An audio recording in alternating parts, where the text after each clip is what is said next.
Hello बच्चों, मैं doctor Nandal कक्षा 11th के लिए आरोह भाग की कविता है वे आँखें, जिसके कवि हैं श्री सुमित्रा नंदन पंत। ये कवि हैं, कवित्री नहीं है। कवि सुमित्रा के नाम से समझो कि ये कवित्री हैं, ये कवि हैं। उसकी व्याख्या लेकर पहली व्याख्या में पहला पद्यांश पढ़ चुके हैं, दूसरा पद्यांश पढ़ेंगे। लहराते वे खेत दृगों में, यहाँ री है रा नहीं बोलेंगे। लहराते वे खेत दृगों में हुआ बेदखल वह अब जिनसे। कौन? किसान। लहराते वे खेत दृगों में हुआ बेदखल वह अब जिनसे, हंसती थी उसके जीवन की हरियाली जिनके तृण तृण पर तृण तृण तिनका तिनका। दो बार आया, कौन सा अलंकार होगा? पुनः उक्ति, जिसको पुनः जमा उक्ति, पुनरुक्ति प्रकाश। आंखों ही में घुमा करता वह उसकी आंखों का तारा, कारकुनों की लाठी से जो गया जवानी ही में मारा। बड़ी दर्दनाक कविता है, करुणा रस से उत्प्रोत है। कवि का भाव समझने का प्रयास कीजिएगा। लहराते हुए खेत दृगों में हुआ बेदखल वह अब जिनसे, हंसती थी उसके जीवन की हरियाली जिनके तृण तृण से। आंखों ही में घुमा करता वह उसकी आंखों का तारा, कारकुनों की लाठी से जो गया जवानी ही में मारा। दृग मीन्स आंख, बेदखल यानी कि हिस्सेदारी से अलग कर देना, तृण तृण से तिनके तिनके से। कारकुन, कारकुन जमींदारों के जो कारिंदे, जमींदार किसानों को कर्ज देते हैं और जब वो बेचारे नहीं चुका पाते तो उनकी ज़मीन को हथिया लेते हैं, कब्जा कर लेते हैं, उन पर अत्याचार करते हैं, शोषण करते हैं। वही इस कविता में पंत जी ने दिखाया है। इसमें कवि ने जमींदारों के शोषण की मार झेल रहे किसानों की दैन्य दशा का निरूपण किया है। व्याख्या देखिए। लहराते वे खेत दृगों में हुआ बेदखल वह अब जिनसे। कवि ने किसान की दयनीय दशा का उल्लेख करते हुए कहा है कि किसान अपने लहलहाते खेतों के चित्र को आंखों में संजोए हुए, जिन खेतों को वो अपने खून पसीने से सींचता था, जिन खेतों को उसने अपने खून पसीने से सींचा था, हुआ बेदखल अब वह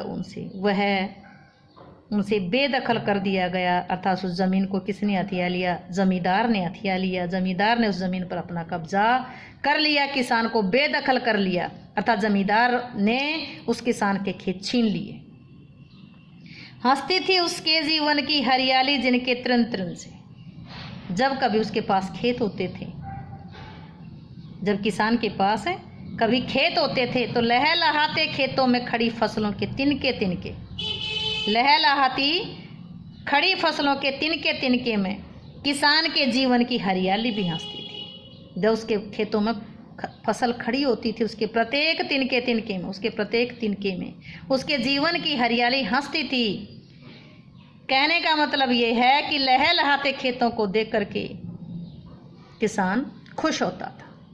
जिन फसलों को देख करके कभी खुशी का अनुभव करता था, वो आँखों ही में घूमा करता वो सपना उसकी, केवल उसकी आँखों में ही सपना मात्र बनकर रह गई। वो खुशी केवल उनकी आँखों में ही घूमती रह गई। वह उसकी आँखों का तारा, कारकुनों की लाठी से जो गया जवानी ही में मारा। किसान का बेटा जो उसकी आँखों का तारा था। आँखों का तारा मुहावरा है, मुहावरेदार भाषा का प्रयोग किया गया है। क्या होता आँखों का तारा? बहुत प्यारा। किसान का बेटा जो उसकी आंखों का तारा था, जिसे वो बहुत प्यार करता था, उसे निर्दयी जमींदार के कारकुनों ने, कारिंदों ने, जमींदार के कारिंदों ने पीट पीट कर, लाठियों से पीट पीट कर जवानी में ही मार डाला। आज अपने बेटे की तस्वीर किसान की सूनी आंखों में छिपी हुई है, उनकी आंखों में ही घूम रही है वो छवि। आज किसान अपने मरे हुए बेटे को याद करता है, उसका दुख किसान की आंखों में घूम रहा है, घूमता ही रहता है। इस पद्यांश में काव्य सौंदर्य देखिए। काव्य सौंदर्य का दूसरा नाम विशेष भी है। विशेष का मतलब इसमें खास चीज़ें क्या आई हैं। काव्य सौंदर्य में 8 चीज़ों का वर्णन करेंगे: भाषा, शैली, छंद, अलंकार, रस, गुण, बिंब और शब्द शक्ति।